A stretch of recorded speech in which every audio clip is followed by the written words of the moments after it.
Hi guys, and welcome to the Switched On Streams podcast with us, the Switched On Squad. You've got Pomster226 and myself, Brennan Hoof. Welcome along. Alright, this week on our podcast, it's been 2 weeks since we've done it. We are now going to be pre-recording these due to the new location and having some issues with trying to do it live. So, we're going to pre-record these and put them out over the weekend and go from there. So, G'day. How has your gaming been this last couple of weeks since we last had a show? hit and miss. I think we had a really good FIFA night last weekend. We got promoted again. That was good. A lot of participation from other people on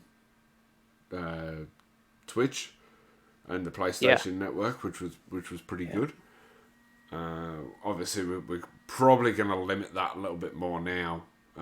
This weekend, obviously, we have our Patreon launching. I'll talk a little bit more about that later. Where you can subscribe into that, and we're going to bring the Patreons into our pro clubs.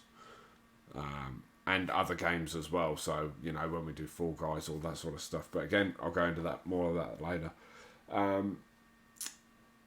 Did start Final Fantasy yesterday. We'll touch on that a bit more because we've got a bit of a story on that. Yep.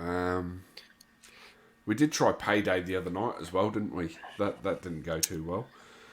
Yeah. I don't know whether that was more to do with issues from our end or whether that was server side issues. So if any of you have tried playing Payday 2 recently on PlayStation and I've either had any issues or haven't had any issues, let us know because we did not have a great time. A lot of lag, rubber banding, inputs just not doing anything or taking like 5 seconds to do something. You had some issues too, didn't you? I thought I had issues on that last run we did, where I was trying to shoot the guy and it didn't really work. But I have a feeling I was hitting the railing in front of him because he was standing behind a railing and obviously we were shooting up. I mean, we had other issues with like loadouts not working properly and the sessions not setting up properly and the game kind of seemingly crashing. So, I think there were a lot of issues there that were probably not to do with us. Yeah. I would have thought that at this point, with, being only a couple of months away from finally getting the third one, that maybe there was too many people jumping in, and possibly maybe they like you said on the night that they've probably scaled back some of their servers and all that sort of stuff, ready for launch of the third one.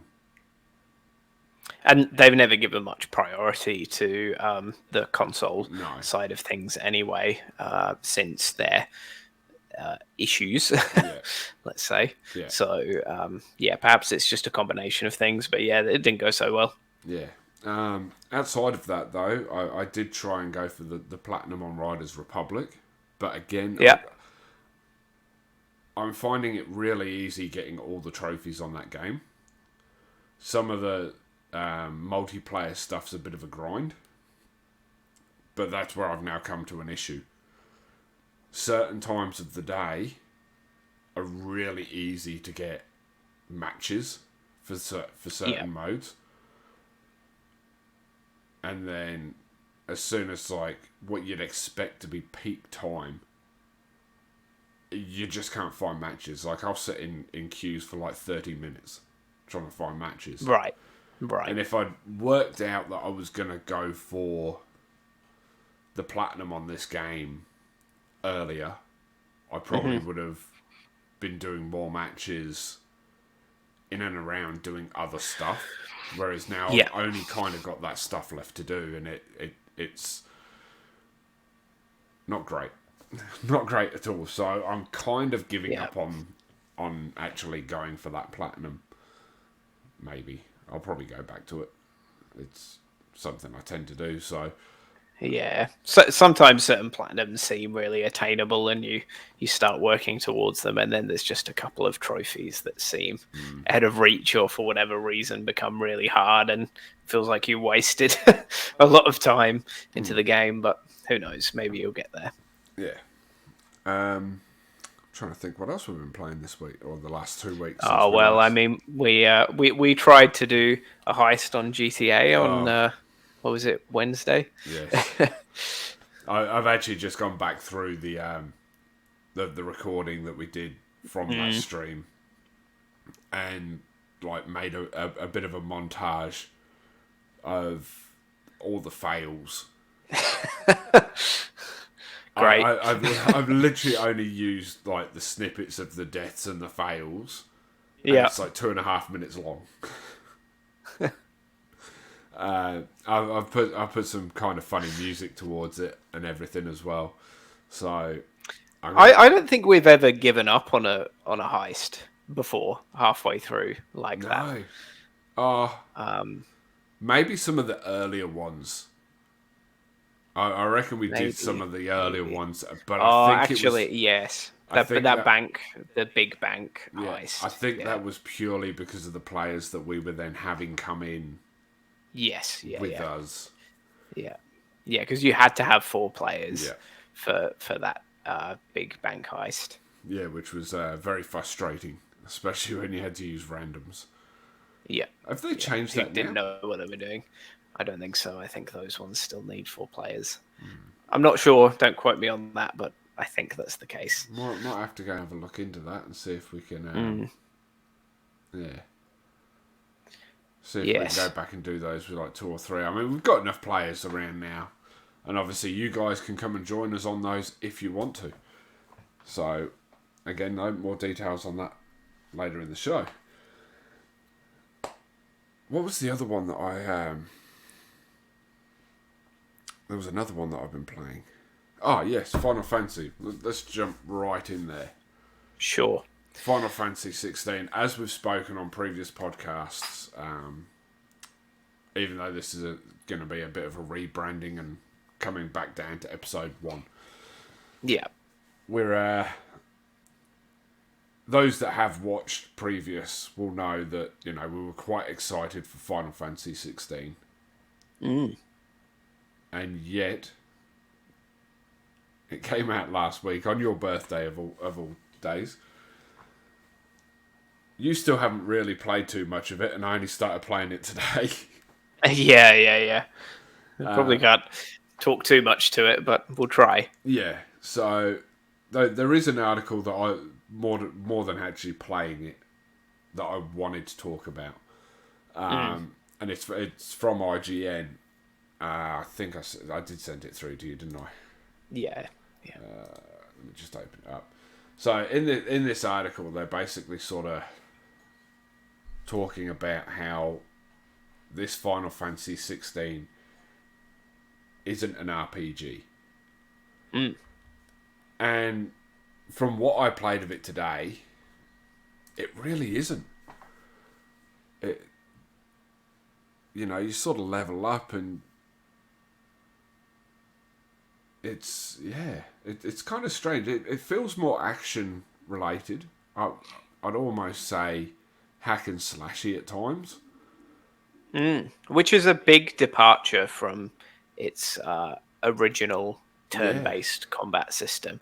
And sure, there have been several games in the franchise now that haven't been turn-based, but the vast majority are. But I mean, when I say it feels a bit hack and slashy, it still really works. The combat system works really well.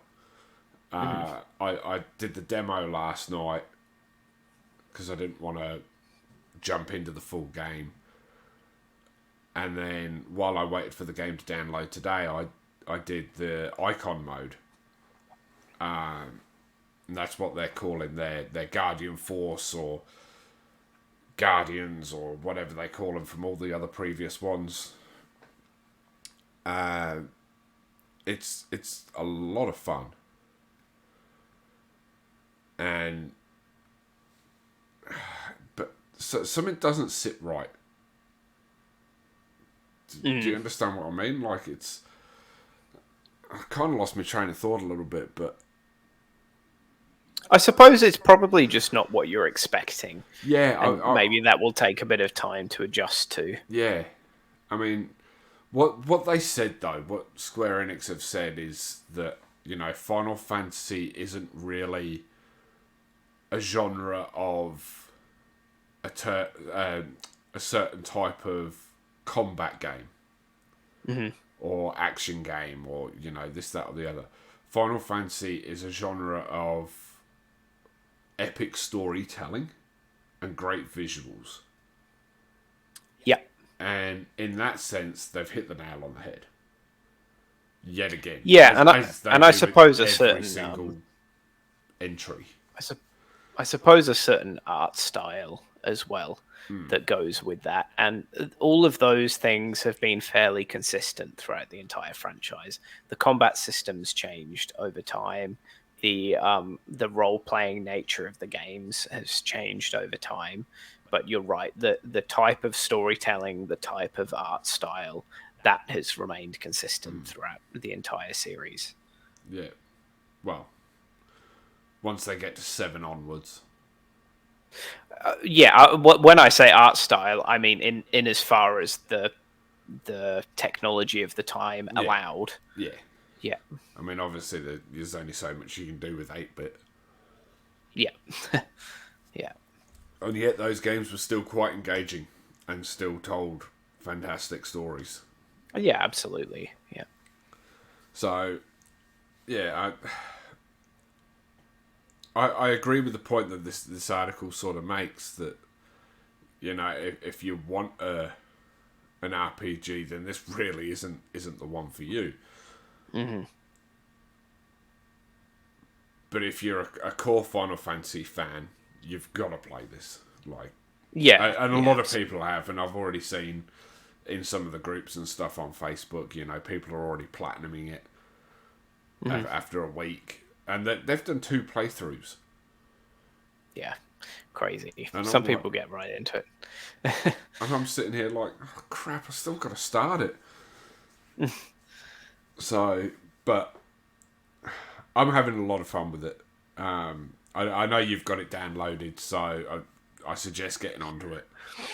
Yeah, yeah. Look, I suppose every Final Fantasy, it seems, that comes out has a kind of lukewarm reception at first, or let's say mixed. Some people love it, some people are a bit put off by some of the changes to previous games, whether that's the combat system or whatever it is.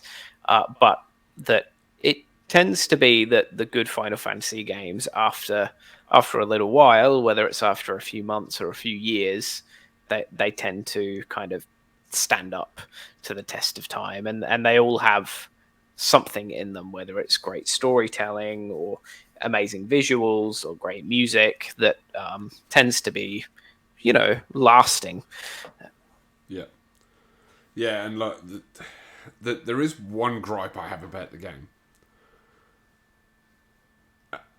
and that's the fact that they've lent very much into the English side of things, almost to a comedy effect. Right. The voice acting's great. Yeah. Like they're using the different accents and dialects from around the UK, which is great. Mm-hmm. There's a big guy, I can't remember what his name is. It's Grout or something like that, and he's actually from your sort of, or your dad's set of the English, please. Neck of the woods Yeah. in Nottingham, and Yeah. he says out and all that instead of all that sort of stuff. So I Yeah. like that, but then the names. What are they thinking with the names? The main protagonist is Clive.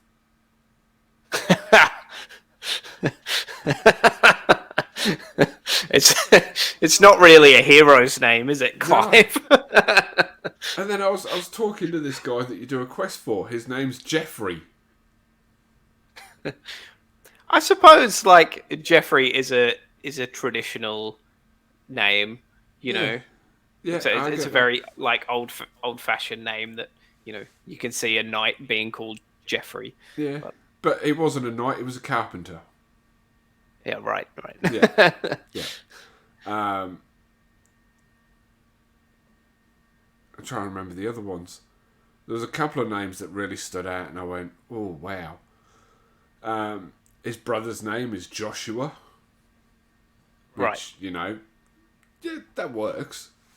Yeah. But it's the way they sort of pronounce it and say it, like it's very I'd be interested to hear the Japanese version, because traditionally the games have been made to be really Japanese focused, and then they've just kind of been overdubbed in English, and you can tell because the English is a bit kind of um, kind of jolted and a yeah, bit weird sometimes. And they make some odd choices on occasions. For example, in 13, they replaced a couple of the tracks um, that had vocals with instead of just rewriting English versions of them, they just replaced them with existing songs by English speaking artists. So they used Leona Lewis's "My Hands" yeah, for the like end of the game, which seemed really out of place, you know.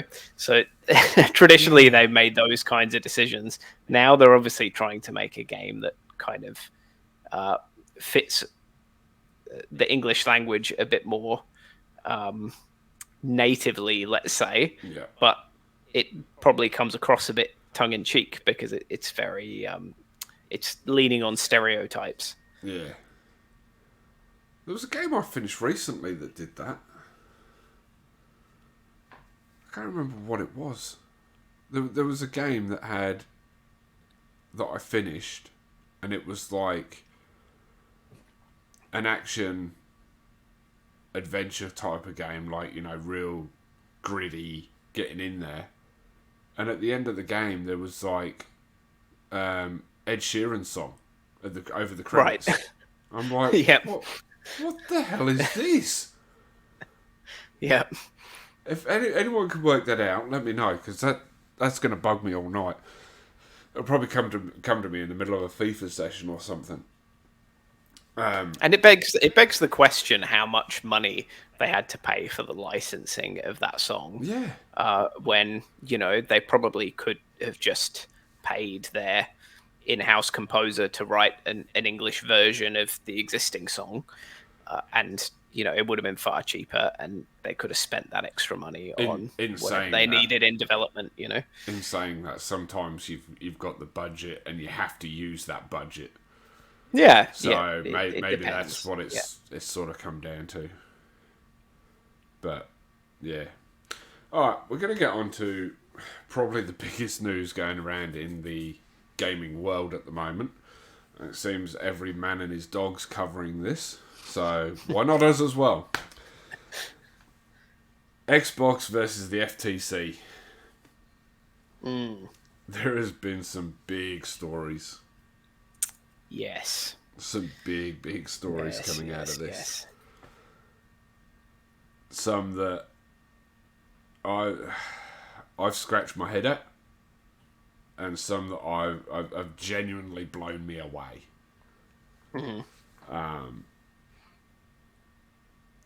The first one being the budgets for certain games. Did you see this one come out the other day? I think it was Monday, maybe Tuesday. Yes, I think I did actually. For About Horizon and The Last they of were Us. over 200 million each. Yeah. I think. Yeah. Now, to put that into perspective, I did look this up. Avengers Endgame budget was 326 million. Yeah, they are getting in the realms of blockbuster movies, which the budgets of blockbuster movies have gone up dramatically in the last 10 years. Yeah.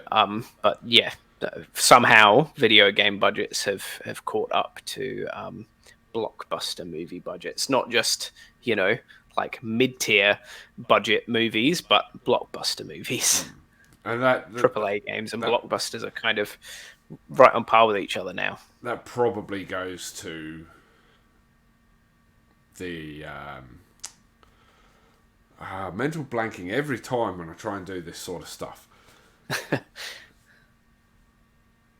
Probably the time frame as well. Yeah, Like, obviously, that's part you're of going it. to have to put on so many more people to try and meet these time frames.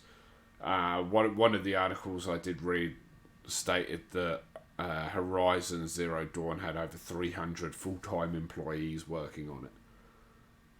Yeah, which is a fairly large studio. There are definitely studios that are bigger than that. But it's not just those things. Like, so many elements of the game building process have just become so inflated in price, as so many things have at the moment.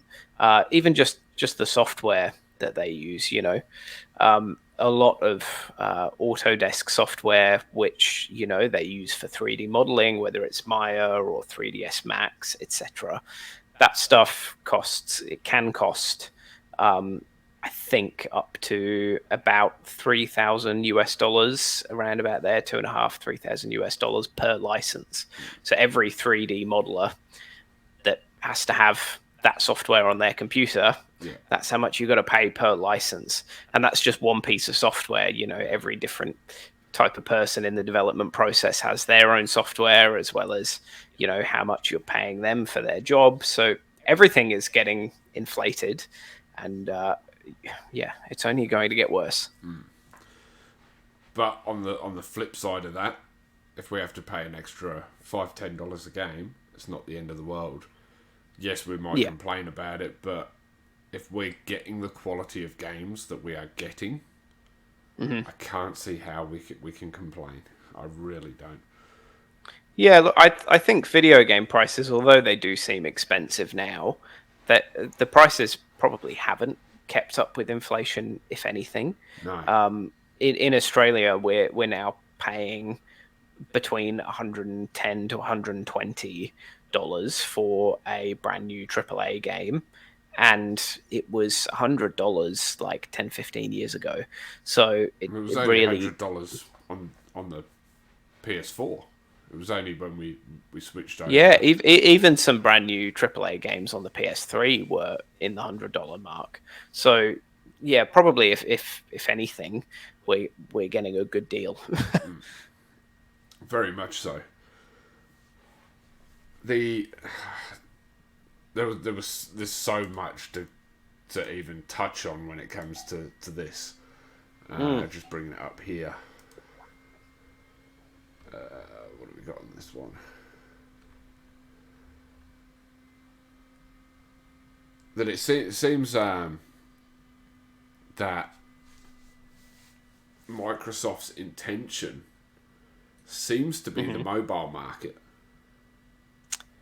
Yeah. More than anything else. Yeah. And I don't really know.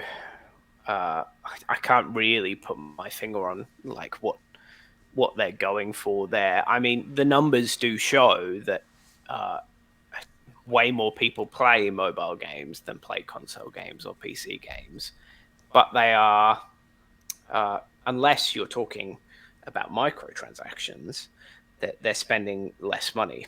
People aren't paying money to buy mobile games, but there is a subset of people who do pay money in microtransactions on mobile games. So perhaps that's what they're looking at, I guess. I'd say that's what they'd be looking at, especially when you look at what they've been trying to get hold of.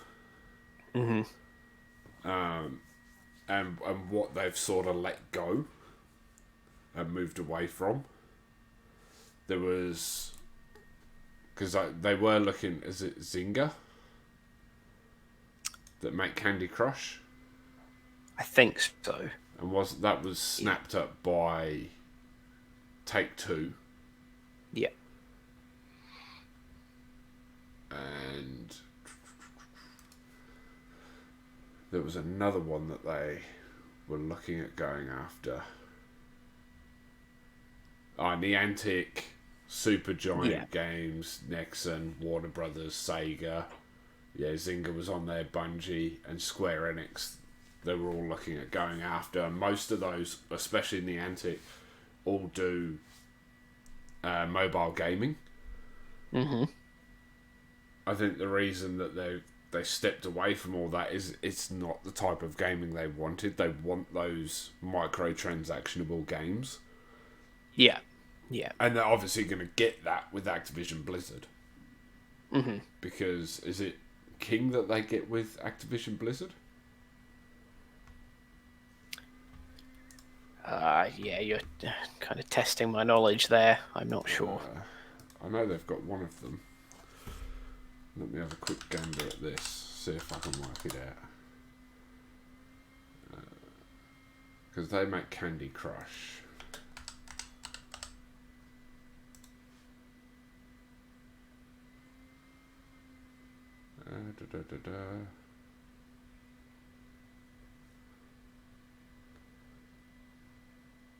I can't find anything. Maybe it's not King. Oh no, King Games is part of the Activision Blizzard group. So yeah, that's yeah. So they would get that, and they also get the Blizzard side of things. Which obviously, they've got Hearthstone, they've got Diablo Immortal out on mobile now. Both of which, do have a pretty big following on mobile and tablet and all of that side of things. So the possibilities are there for them. It's probably the best way for them to go and get into the mobile market without setting up their own studio. One thing that did come out during this, is it an appeal? Is it it's a trial? It's something. I'm not even sure what it is. Just say this legal process. Yeah. Current legal process. It's something that was put out, that came out of one of the emails where it was stated that the Microsoft could go and outspend Sony out of the market. And it seems like this is, sorry to interrupt. Yeah, no. It seems like this is Microsoft's plan. Really, is that they realize they've got all of this money and they don't want to put in that much effort, so they're just throwing money at the problem. So two things I see that have come out of that statement is they've invested too much time, too much money, and too much technology to call Xbox a failure. Because, well, let's face it, it's not a failure. Yeah. It makes them a lot of money. But at the same time, they shouldn't be sitting third place in sales with the amount of money they're spending. Yeah. And the second point and they... Oh, sorry. No, carry on. I was just going to bring up... it's quite old now, but I was going to bring up Windows Phone. I don't know if you remember, but there was a time when Windows Phone was the third biggest competitor in the smartphone market, and they were throwing a lot of money at it, and it eventually failed. So they have to be careful not to let the two above them get too far away. And that's where they're obviously throwing money where they can to try and keep that gap small. Yeah. The other point is, if they're wanting to throw all this money away, why aren't they just opening their own studios? and creating their own mobile gaming rather than going after established stuff. Because at this point, like, you got to feel like they're sitting in an office banging their head against the wall. Yeah, you're right. You got to figure that if you've got that much money to throw at the problem, you can set up a studio, hire a lot of people for that kind of money, and get them to build new content. Yeah. But I don't think they feel like they can wait that long for that to start bearing fruit. But maybe that's what they're thinking. I mean, don't get me wrong. It's a very good deal that they're going to be getting. If this Activision Blizzard thing does go through, which at the moment I just can't see it. The FTC doesn't want it. The English, I can't remember what the English board is, but they don't want it. The Canadians don't want it. Like this, I think the thing is that it's the kind of deal that makes sense for Microsoft, and it makes sense for Activision Blizzard, so that's great. But for the rest of the market, it's a bit anti-competitive. So that's why there are so many legal issues.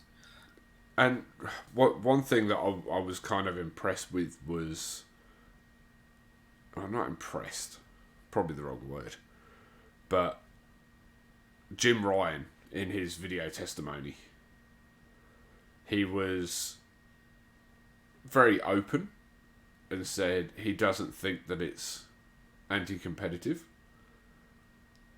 And he said that if Call of Duty was to go exclusive, PlayStation would be fine. But he knows that's not going to happen. He's talked to Bobby Krydak, the head of Activision. Yes, yeah. Yeah, I can't quite remember. Yeah, I know what it is, I just don't know how to pronounce it. He's talked to Phil Spencer and and other people at Microsoft who have all said they're not going to make it exclusive. And he trusts them, believes them. Fair play to him. But what he's worried about is when those deals finish. Once they decide in 10 years' time, okay, well, let's now make it an exclusive. And if Sony are in the position that Xbox are in now, and in third place, it's going to kill them. Yeah. Because, what was it they said? 800 million Call of Duty was worth to PlayStation? Mm-hmm. That's nuts. Yeah, it's I mean, when I saw that figure, I didn't look into it, and I probably should have. I would assume that that's previous sales, transactions through the store, all of that sort of stuff. Yeah, there would still be old Call of Duty games that would be counted towards that, I imagine. Yeah. But on the flip side, like, Microsoft would be stupid to take that money out of their profit margin. Yeah, which they did with ZeniMax. Yeah, it's an interesting dilemma for them if they did buy Activision Blizzard, if it was allowed to go through, whether or not they would ever make that decision, because they would be losing quite a lot of money from the cut that they would get from sales on PlayStation, but it would potentially mean getting a significant leg up over Sony overall. Yeah. So, would that make them more money in the long run? And that would be the dilemma for them. But it doesn't look like this deal is going to go through at this stage. No. And what was they've only got till the 7th of July, I think I said when we were talking the other day. And Yeah, then they I have think to so. pay Activision $3 billion or renegotiate the terms. Mm-hmm. Which... I'm just reading here as well that Microsoft and ZeniMax's deal model included ZeniMax and Bethesda releasing games on PlayStation. Yeah. So when Phil Spencer decided to, in 2001, to just go, nah, all games are now going to be exclusive, that obviously then hurts ZeniMax Mm-hmm. massively, hurts Bethesda massively, because so much of their money was invested in PlayStation. Yeah. I mean, one of the reasons why Phil Spencer went and bought ZeniMax was because he was worried that Starfield was going to become a PlayStation exclusive. Mm-hmm. Due to, was it Ghostwire and Deathloop? Yeah, I think, yeah, that's right. I believe it's those Like, two games. and they were only timed exclusives as well. Yeah, yeah. But obviously, Yeah. you know, Microsoft aren't happy. It's Sony throwing money left, right, and centre to get these timed exclusives, or to get exclusives full stop. Yeah, and Sony have a lot less money to throw around, but they've I guess you would say they've been throwing it around in a smarter way. Yeah, that's what I was going to say. Like, it's... I don't know where the industry is going to go from here. If they do buy it, if they don't buy it, obviously it's going to survive. It's still going to go strong, but are we going into a world where, you know, 10, 15, 20 years time, there's just going to be 5 corporations? Yeah, it's definitely possible. And look, this is something that can happen in just our economies as they are generally, but you can certainly see it happening in the video game industry.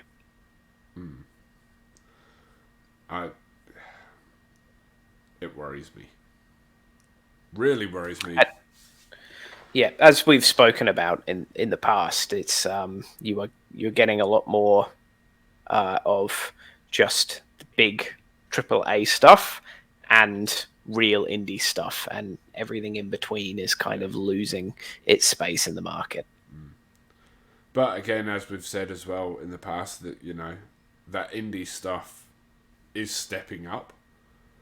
Yeah, And we're almost losing the bottom end, because the bottom sort of stepped up and created I mean, really, there's really good stuff. There's so much, so many great open source tools that allow indie developers to create really high quality content now on a really small budget, which means that, you know, if you want to create something that is significantly better than what an indie developer can do, you have to spend a lot of money, not just a decent amount of money. Yeah, you're right. Now, obviously, at some point, we are going to start a sports podcast to run off the back of this one, because there's so much sporting stuff that we want to talk about. Whether it be soccer, I'm not going to talk AFL because I don't think either of us like it. Unfortunately, we were both brought up in England, and we both just love football. So, proper football, not this other crap. And the only AFL side we've ever supported are West Coast, and they are not doing very well at all at the moment. Probably the worst team I've ever seen at the moment. But, you know, cricket and all that. So, make sure you watch this. Let us know in the comments send us messages. Let us know if you'd be interested in that.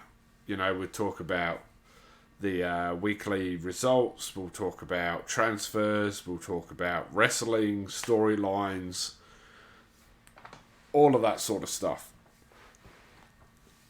And we both watch a variety of sports and slightly different sports sometimes. So we'll be able to just chime in about different things. I watch a lot of Formula One, and there's also seasons to some of these things. So maybe we'll be able to make a comment or two on the tennis every time there's a Grand Slam or whatever, that kind of thing. Two things sports related I want to get your thoughts on. One, because both are going to have impacts in video games. Yeah. The first one,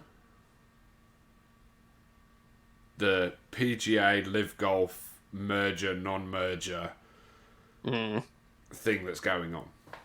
Yeah. Do you think Live Golf is going to still be viable? Okay, so as far as I understand from everything that I've looked into regarding this, and I have looked into a fair bit of it, is that the deal that was done was between the PGA and the Public Investment Fund, which is the same fund that bought Newcastle, right? Yeah. So it's the Saudi group that own Live, not Live itself. Yes. That's why it's not a merger. That's why I said merger, not merger thing. Yeah. So, in theory, Live Golf probably could still survive on its own because the Saudis have enough money for that. But in practice, they've done this deal so that, or the PGA have kind of done this deal so that they can make Live a thing of the past, you figure, and that everything will kind of be merged into one. They'll take a bunch of that Saudi money to help make the PGA better and all that kind of stuff, get more prize funds for players and all that stuff.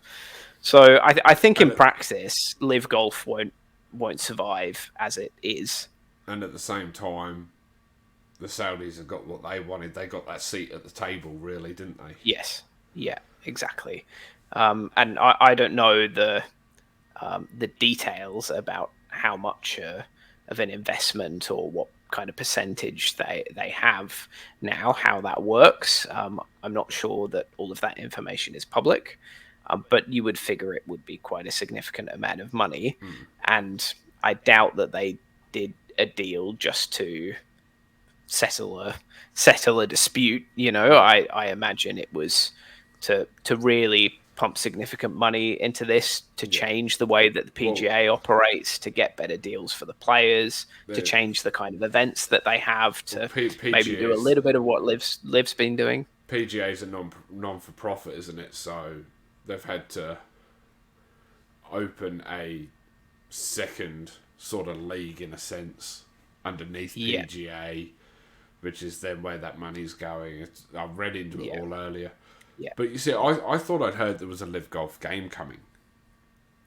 Which I hadn't heard that, but it's quite possible. Whether or not it had only been in talks or, that sort of stuff. But then, are we going to see that Live Golf stuff in future PGA games? Yeah, that would be interesting Now that, to see if we do. That connection, so... Yeah, I don't know. It's not my realm of expertise, golf, but I do enjoy the golf games, and it's also the golf games sphere is a little bit odd at the moment that both 2K and EA have licenses with PGA, and have a lot of licensed courses, etc. And some licensed players each. It's kind of odd that they're sharing it. There was that similar situation a while ago with the NBA, wasn't there? Yes. Where it was like that, and 2K both had, and eventually 2K just kind of took off and became the better game. So it'll be interesting to see what happens there, whether it's the 2K game or the EA game that really solidifies its place with the golf. And again, that leans into that separation that EA are kind of having with EA Sports, where they're sort of allowing EA Sports to go and do their own thing without too much micromanagement, as in a sense. You know, they might actually be able to thrive a bit more. Yeah. Hopefully, it means we're going to have more on FIFA rather than EA just breathing down the necks. Put money into Ultimate Team. Yeah, they did promise this when they severed ties with FIFA, that it would mean that they would have a lot more money to spend on gameplay, but time will tell. You know, EA regularly make promises, or certainly EA Sports anyway, regularly make promises. Cross-play on pro clubs. Cross-play on pro clubs. It's not that hard. It really isn't. The other point. The new world titles in WWE.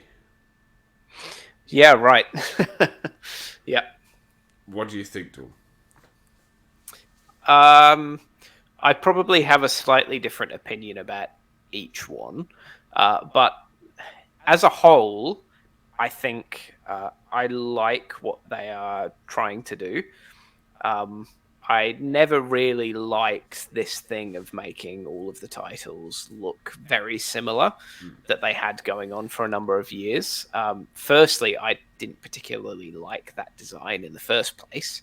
So that's not a good thing if you don't like the design and they're using it for all of the titles. I didn't mind that. But secondly, I think like back in the day, each title being really different and unique was quite an interesting thing.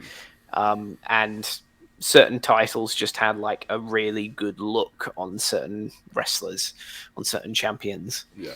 So I kind of like the idea that there's a little bit more uniqueness in these new titles, while still having this kind of this air of a new style of design that is the same across all of them. So generally, I like it, but then there are individual things about certain titles that I really kind of question. So this new Undisputed title, I don't really understand why they brought out a new Undisputed title when Paul Heyman's still going to carry the two belts. So it's just added a new belt for seemingly no reason, you know. I think what they were doing there was purely, 1,000 days, here Roman, have another title sort of thing, while it being the only title that really matters. Almost like the boxing world, where they're going around like fucking 8 titles. Yeah, and some of them are really only, kind of in name only sort of thing. Yeah. Like the IBF, for example, it's not a real title. You can't just win the IBF. It's always tagged onto another title. Yeah. I think usually the WBA or WBO, I can't remember. Yeah. So I think that's where it went. One thing I did notice when they did the brand split before they brought out these new women's titles, the WWE women's title and the women's world title, which what you were saying before about how titles looking good on certain superstars, that title on Rhea Ripley looks amazing. Yeah, absolutely does. I think it's a really nice shape. What I noticed they did was they've swapped. Obviously, they Austin Theory and Gunther over onto the other shows. Mm-hmm. The US title has a similar shape, right, to the Undisputed title and the world and the women's title, and of course the new Intercontinental, which they introduced like 2 or 3 years ago, now has a similar shape to the other ones. So they're keeping those shapes and names sort of to the respective brands, which I think is pretty smart from Triple H. Yeah, probably. One thing I don't like, which is actually they're bringing back something that they used to do, but I don't like it, is the naming scheme. So they've gone back to the old thing of like the world title is is a Raw thing and the WWE title is a SmackDown thing or whatever. Yeah. And I quite liked when there was a SmackDown. Just in terms of the naming schemes, I didn't like the belts themselves, but I quite liked when the naming scheme was SmackDown World Title, Raw World Title. Yeah, you see, I didn't like that. I didn't like them naming them that way. Maybe that naming scheme cheapens the title I thought a little did. bit, but I just think that the maybe with the current naming scheme, like what they've done with the women's titles, the names of them are just too similar, so that they can be kind of confused. Well, not really, because you got the WWE Women's Champion and the World Champion. The World Women's Champion, right? I didn't know if it was World Women's. I thought it was the Women's World Champion. Right. Either way, it makes no difference. But yeah, but Women's World Champion and WWE Champion. It's basically the same with the men's though. There's just the WWE. Okay, it's undisputed. But that's only because he unified the two titles. Yeah. Yeah. And the WWE World Title. Yeah, it used to be just as bad. There was a period where they had the World Heavyweight Championship, and they were calling the other title the WWE Heavyweight Championship. Yeah. So Yeah. that's really confusing. Yeah, massively. I never thought about that at the time, but yeah, that's crazy. And in saying that, this new championship, they're trying to put some prestige on it. Mm-hmm. You know, they've said it's going to be the opposite of Roman Reigns' championship, and it's going to be defended anywhere, everywhere, all over the world. And I think he's already had like 3 title defenses. Yeah, I do wonder, like, what that really means, you know, because it's not like the 24/7 title where it can just be you can have a match at any point. So the way it's worded doesn't really stack up. Well, but I guess they're just trying to assure fans that this title that champion will have to have more matches than Roman does. Yeah, and you know. And he's defended it twice on Raw already, and once on NXT against Bron Breakker. Yeah. So, yeah. All right, we're going to leave the podcast there. We've been going for nearly an hour. I think we're running out of things to talk about. So, as always, it's been a pleasure. Don't forget to come and check out our streams. Check us out on social media. Links are all over the place. You can't miss them. Yep. We'll, of course, have a stream going on in a couple of hours. So we are recording this on a Friday. Keep your eyes. So, keep your eyes out for that. I think I'm going to put these out on a Sunday night. So, no doubt we will be doing streams on a Sunday night as well. You've got to remember, we're not live anymore. We're not live anymore still. We're not live! Yeah, that's right. I've had a mare there. But I suppose you will be able to go and find the recording of our FIFA stream that will be happening after this podcast was recorded. Yes. So you can go and see if we get promoted to Div 1 or relegated back to Div 3. Hopefully not. Don't do it to me. Don't do it to me. So yeah, we will see you all on streams. We will talk to you all in Discord and all of that, and in the comments sections. Find us on social media, and there will be a little thing coming up right now to tell you all about our Patreon. But until then, catch you later, guys. See ya. Okay, guys, so as you would have heard us talk about throughout the podcast, we have got Patreon that has gone live today. So if you want to come and play with us on FIFA Fall Guys, all these different games that we play live on stream, and don't want to support us on Twitch, you can support us directly through Patreon. Also, if you want to be a part of the podcast, shout outs, even be involved, we can get you on and talk to you about gaming, about the news, see how your gaming's going. If you want to shout out to try and squad up with other people, we can do all that sort of stuff. There is a tier there just for that. On that tier as well, we're going to do the podcast, upload it every week, ad free, just for you guys. So, links in the bios, you know the drill. Don't forget to like, subscribe, get across onto our social medias as well. Thanks for watching.